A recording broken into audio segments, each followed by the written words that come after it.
다음으로 조선의 군사제도에 대해서 알아보도록 하겠습니다.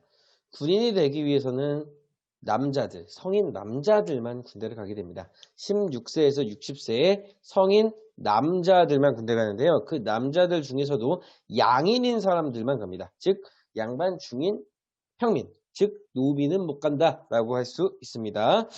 세조가 만들었던 보법입니다. 이 보법은요, 모든 사람들이 군대를 가는 게 아니라 정군인 사람들이 직접 군대에 나가서 투입되는 거고요. 보인이라고 해서 이 정군을 보조합니다. 어떤 걸 보조하냐면요, 군복이나 먹을 것 이런 거를 돈으로서 지원해주는 사람들이 보인입니다. 그래서 정군이 있고 보인이 있는 이 보법 체제가 조선시대의 대표적인 군사 제도라고 할 수 있고요. 수도와 서울을 궁궐을 지키는 오위가 있고요. 지방에는 수군 절도사와 병마 절도사가 파견되어 이 지방을 통솔하게 합니다. 그 다음으로 군사 조직과 관련해서 교통통신시설도 있습니다. 교통 같은 경우에 역참제가 있는데요. 이 말을 타고 나다 보면 말이 지치기 때문에 말을 교환하거나 그 지역에서 숙박을 할 수 있는 역참이라고 하는 게 있고요. 그 다음으로 이 수로를 통해서 세금을 운반해야 되기 때문에 경창이라고 하는 제도가 있고요. 만약에 저기 북방이나 저기 일본 해적들이 쳐들어올 수 있잖아요. 그러면 불을 피우죠. 그 불을 피우는 봉화제, 봉수제를 통해서 위기 상황을 수도까지 전달할 수 있도록 하는 것이 바로 조선의 군사 통신 제도가 되겠습니다. 다음으로는 조선의 교육제도와 관리 등용제도, 즉 과거제도에 대해서 살펴보도록 하겠습니다. 자, 먼저 교육제도 같은 경우에는 초보적인 유학 지식과 학문을 배우는 서당이 있고요. 그 다음 이게 초등학교라고 볼 수 있고요. 중학교에 해당하는 사부학당과 향교가 있는데요. 사부학당은 서울에 있고요. 향교는 지방에서 공부를 하는, 유학 공부를 하는 중학교, 고등학교라고 할 수 있습니다. 그리고 더 뛰어난 학식을 쌓기 위해서는 성균관이라고 하는 조선 최고의 대학교 교육기관이 성균관을 들어갈 수 있는데요. 그렇게 초등학교, 중학교, 대학교 순, 그래서 서당, 사부학당, 향교, 그 다음에 성균관 순으로 이렇게 진행된다라고 하는 거 알아두시면 되겠습니다. 자, 다음으로 관리 등용 제도가 있는데요.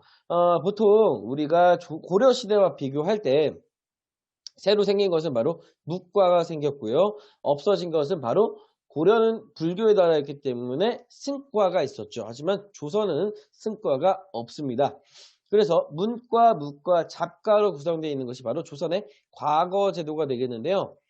문과 같은 경우에 보통 양반의 자제들, 묵과 같은 경우에는 향리나 중인의 자제들, 잡과 같은 경우에 일반 평민들의 자제들이 봅니다. 그러나 평민이라고 해서 문과를 못 본다 이런 건 아니고요.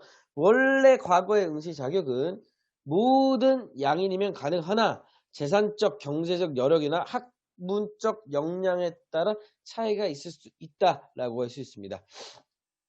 보통 과거는 3년에 한 번씩 시험을 보는데요. 임금이 뭐 성균관에 행차한다던가 아니면 누가 그 임금의 자식이 태어난다던가 이렇게 기쁜 일이 있으면 별시라고 해서 따로 과거를 선발하는 특별시가 있습니다.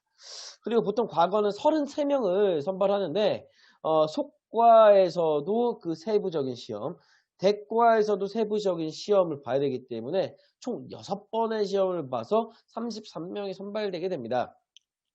문과의 속과에서는 생원과 진사를 선발하게 되는데요. 이 속과를 통해서 학급 문관으로 진출할 수 있고 문과를 보기 위해서는 보통 성균관으로 갑니다. 그래서 성균관에 가서 공부를 해서 대과를 응시해서 고위직으로 나갈 수 있는 방향이 되게 됩니다. 속과만 합격해도 좀 낮은 관리를 할 수 있습니다.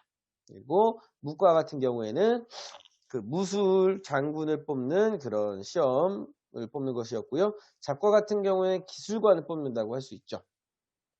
그러나 문과 같은 경우에 성균관 같은 데서 공부를 하면 되는데 잡과 같은 경우에는 해당 관청에 가서 공부를 해야 됩니다. 역과 같은 경우에는 그 천문 쪽, 그 다음에 율과 같은 경우에 법, 그리고 의과 같은 경우에는 의술 이런 것들을 통해서 그 전문 분야를 잘하는 사람들을 뽑는 것이 바로 조선의 과거제도가 되겠는데요.